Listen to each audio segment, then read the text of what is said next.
স্বপ্ন দেখতে নেইকোমানা বাট কিছু কিছু স্বপ্নের মধ্যে জনতার মধ্যে বিভ্রান্তি তৈরি হয় যে আসলে পেছনে পেছনে কি কোনো চলছে নাকি সেটআপ টেটআপ, যে এরকম আমরা টাকা পয়সা অনেকে নাকি কামাইছে এপিএস এর নামে 200-300 কোটি। আবার কেউ কেউ বলছেন আসিফ যে সুইজারল্যান্ড গেছিল তাও কি সুইস ব্যাংকে অ্যাকাউন্ট খোলার জন্য গেছিল। আসিফ যখন ক্ষমতায় আসার পর সুইজারল্যান্ড ভ্রমণ করছিল সেই বিষয়গুলো নিয়ে এখন নানান প্রশ্ন উঠছে, কারণ কেউ কেউ বলছেন সুইস ব্যাংকে অ্যাকাউন্ট করতে নাকি সরাসরি যাওয়া লাগে।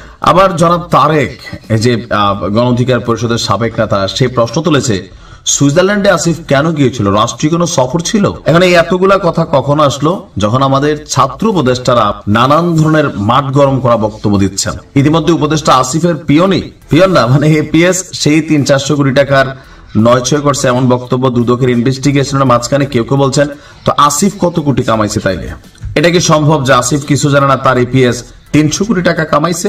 যখন একই কথা শেখ হাসিনা বলছিল তখন জনতা বলছিল শেখ হাসিনার পিয়ন যদি 400 কোটি কামায় শেখ হাসিনা নিশ্চয় 4 লক্ষ কোটি কামাইছে।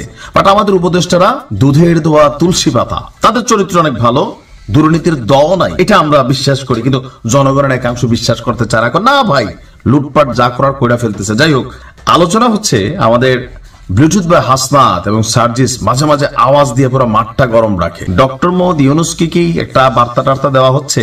আজকে সার্জিস বলল যে রেড লাইন ক্রস করছে। হাসনাত বিকাল আবার প্রধানমন্ত্রী হিসেবে স্বপ্ন দেখে ফেলছে। তারেক রহমান রেনিয়া দেখছে এক স্বপ্ন। কি স্বপ্ন? কারণ এই স্বপ্নটার দুইটা ব্যাখ্যা আছে। সাবেক উপদেষ্টা এবং জাতীয় নাগরিক পার্টির আহ্বায়ক মানে এনসিপির যিনি প্রধান আছেন নাহিদ ইসলামকে আগামীর প্রধানমন্ত্রী বলেছেন আপনার এনসিপির ব্লুটুথ বয় হাসনাত আব্দুল্লাহ। এর আগে প্রধান উপদেষ্টার প্রেস সচিব তিনি কিন্তু একবার বলছিলেন, এটা নিয়ে অনেক বিতর্কও ছিল যে কিংস পার্টি হিসাবে চিহ্নিতর জন্য এরকম বক্তব্য ছিল। আজকে হাসনাত তার একটা ছবি পোস্ট করে নাহিদ ইসলামের সাথে তিনি জুড়ে দিয়েছেন যে শুভ জন্মদিন বাংলাদেশের আগামীর প্রধানমন্ত্রী নাহিদ ইসলাম।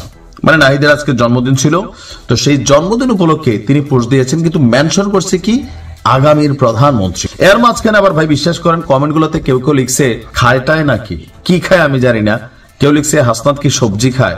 সবজি খাইতে পারে, খারাপ জিনিস কি? আমি নিজেও সবজি খাই, হচ্ছে আমি পুঁই শাক খাই, তারপর ধরেন কুমড়ো শাক খাই, তো সবজি খাইতেই পারে। মানে এটাকে আবার অন্য কোনো ব্যাখ্যা আছে না যে সবজি খায়? হোয়াট, সবজি তো সবাই আমরা খাই, ভিটামিন থাকে ভালো।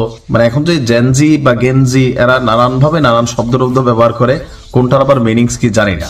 স্বপ্ন যেটা তিনি দেখছেন আগামীর প্রধানমন্ত্রী, ভাই মানে কেমনে? এটা কি ডক্টর ইউনূস যেমন আয়সা হঠাৎ করে অটোমেটিক ক্ষমতা পেয়ে গেছে, এরকম ডক্টর ইউনূস কি মানে নাহিদের হাতে ক্ষমতা দেওয়া যাবে? সুযোগ আছে? এটাও তো নাই।